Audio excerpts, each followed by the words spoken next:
Now rule number 13। यदि किसी वाक्य की शुरुआत में देयर का प्रयोग हो तो उस देयर को डमी सब्जेक्ट के रूप में माना जाता है और उसके बाद आने वाली वर्ब आगे दिए हुए नाउन या प्रोनाउन पर निर्भर करती है। लेकिन यदि देयर का प्रयोग वर्ब के बाद किया जाता है तो उस समय पर वह एडवर्ब ऑफ प्लेस का काम करता है। अब इस थ्योरी को मैं आगे आपको एग्जाम्पल्स के थ्रू समझाऊंगी। अब मैं आपको कुछ एग्जाम्पल से समझाती हूँ। There plus verb plus noun, जैसे कि मैंने आपको बताया था कि देयर एक डमी सब्जेक्ट के रूप में यूज होता है तो उसके अकॉर्डिंग वर्ब नहीं लगती है, वर्ब लगती है नाउन और प्रोनाउन के अकॉर्डिंग। ये तो है फर्स्ट रूल। अब इसके कुछ examples. There was slash were many students who was slash were going to give SSC exams. तो इसमें जो है, इसमें मैनी सब्जेक्ट आपका ये नाउन है, ये है नाउन। तो इसमें जो वर्ब लगेगी, मैनी स्टूडेंट्स कैसा है, प्लूरल, तो इसके अकॉर्डिंग इसमें वर्ब लगेगा। और यहाँ पे क्या आएगा, वर्ब।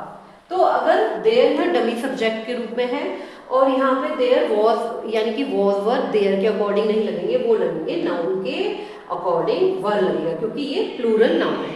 अब है second example, there has slash have a change in the schedule, यानी कि इसमें अ चेंज, ये भी नाउन है, ये आर्टिकल, तो नाउन के अकॉर्डिंग में वर्ब लगेगी, इसलिए यहाँ पे आएगा have. Now the book is there on the table.